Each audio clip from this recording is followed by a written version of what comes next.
गाय के गोबर से ढाल बनाते हैं। ढाल बनाते हो, उसकी माला। जो गांव की माताएं थी, रात को गाय के गोबर की ढाल बनाकर वो जो होलिका है उसके सामने रख दी। क्यों? कि हे गाय माता, ढाल बनकर के उस बच्चे की रक्षा करना, हे ईश्वर ढाल बनकर उसकी रक्षा करना। इसीलिए ढाल बनाई, खिलौने बनाए जाते हैं। चावल, कच्चा चावल चढ़ाया जाता है, शांति का प्रतीक। और सूत बांधा जाता है।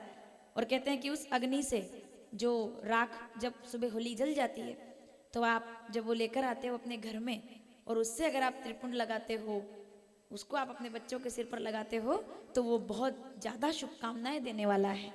अग्नि जो है वो होली की, वहां से आप अग्नि लेकर आते हो। अग्नि लेकर आओ और घर के अंदर उस अग्नि में कपूर और लौंग डाल दो, और कपूर लौंग डाल करके पूरे घर में घुमा दो। पूरे साल भर की नकारात्मक जितनी भी शक्तियां हैं सब बाहर हो जाएंगी, सकारात्मकता अंदर आ जाएगी, क्योंकि वो भक्ति का प्रमाण है। होलिका गोद में लेकर बैठी, माताओं ने पूजन किया, कच्चा सूत बांधा, अनेकों प्रकार की तैयारियां की। और जब सुबह आग लगाई गई तो क्या देखा, होली ठंडी हुई तो लगा कि अब बुआ जी साहब आएगी बाहर, तो बुआ जी साहब तो आई नहीं। प्रहलाद जी बाहर आ गए कुंदन की तरह। हा, क्या बात है। बोलिए भक्तराज प्रहलाद की। लोहा जितना तपता है उतना ही जोर पकड़ता है, हीरे को जितनी धार लगे उतना ही और चमकता है, सोने को जितनी आंच लगे उतना ही प्रखर निकलता है, मिट्टी का बर्तन पकता है तो अपनी धुन पे खनकता है, सूरज जैसा बनना है तो सूरज जितना जलना होगा, नदियों सा आदर पाना है तो पर्वत छोड़ निकलना होगा। हे राम कृष्ण के वंशज हम, क्यों सोचे पंथ सरल होगा, हाँ थोड़ी देर लगेगी पर संघर्ष अवश्य सफल होगा। इतनी पंक्ति मुझे याद है, अगली आप पूरी कर दो।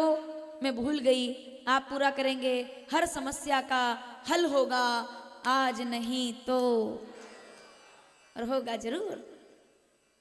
अब प्रहलाद तो बाहर, बुआजी साहब ढूंढ रहे, कहाँ है बुआजी साहब? बुआजी साहब नहीं मिले, अब तक नहीं मिल रहे, अब भी ढूंढते हैं सुबह जाके। क्यों? क्योंकि जाको रखे प्रहलाद आ गया। हिरण्यकश्यप को क्रोध आया, खंबे को गर्म किया बाबा जी, और कहते हैं कि उसे बांधने के लिए ले गए। बोले मान ले कि मैं भगवान हूं, वरना तुझे सब। ये शिव पुराण में शरभ अवतार की कथा है। अब आप कहेंगे तो नरसिंह अवतार की कथा है, नहीं, वो तो है ही, लेकिन एक बहुत अच्छे सवाल का जवाब मिलेगा यहां से अभी। तो खंबे से बांधने ले गए तो प्रहलाद डर गए, आखिर तो बच्चा था वो। अग्नि, खंबा गरम, एक बार दीपक जलाते हुए उंगली जल गई थी, 3 दिन में ठीक हुई थी। प्रहलाद जी सोच रहे हैं ये तो खंबा गरम है, हे नारायण मेरी रक्षा करो, हे नारायण रक्षा करो। आंखें खोली तो उसी लाल खंबे पर चींटियां उतर रही है लाइन से, चींटियां। तो प्रहलाद ये कहकर दौड़ पड़े कि जो इन चींटियों की रक्षा कर रहा है वो मेरी रक्षा भी जरूर करेगा। खंबे को गले लगा लिया तो वो चंदन के पेड़ जैसा ठंडा हो गया। हिरण्यकश्यप को क्रोध, ये तूने क्या किया, ये ठंडा कैसे हुआ? बोले पिताजी इसमें मेरा भगवान बैठा हुआ है, मुझे गले लगाए थे।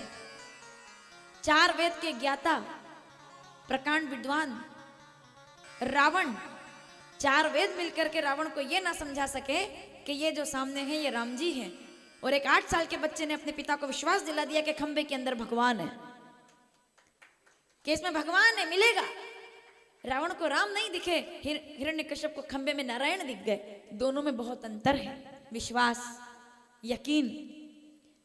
तलवार लेकर दौड़ा, मार डालूंगा विष्णु को।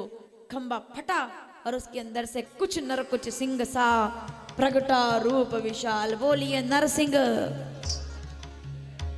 दहाड़ लगाते हुए हिरण्यकश्यप को पकड़ा, दरवाजे पर लाए, देहरी पर, और छाती को चीर करके उसका उद्धार।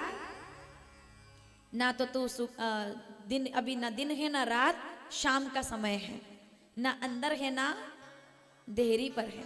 शाम के समय देहरी पर नहीं बैठना चाहिए, शाम के समय देहरी पर बैठना मतलब हिरण्यकश्यप हो जाने के समान होता है, जो भगवान को कभी पसंद नहीं है। तो ना तुझे ऊपर मारूंगा ना नीचे, अपनी जंघा पर, ना नर हूं ना पशु, नरसिंह हूं मैं, ना अस्त्र से ना शस्त्र से, तीखे नाखूनों से चीर कर। और तूने कहा था 12 महीनों में किसी महीने में मैं ना मरूं, तो विचार हो गया 12 मास ही होते हैं केवल, अब अलग से कैसे लाएं? भगवान कहते कोई बात नहीं, जो 12 मास बना सकता है क्या वो अधिक मास नहीं बना सकता? तो अधिक मास हुआ, तब से अब तक अधिक मास मनाया जाता है। वो वही महीना है जो अंग्रेजी के कितनी देखो आप, हिंदी के कैलेंडर में अधिक मास आता है तो एक महीना बढ़ जाता है, पर वो अंग्रेजी के महीने में पता नहीं चलता। अधिक मास हुआ, अधिक मास में, और कहते हैं नरसिंह भगवान ने छाती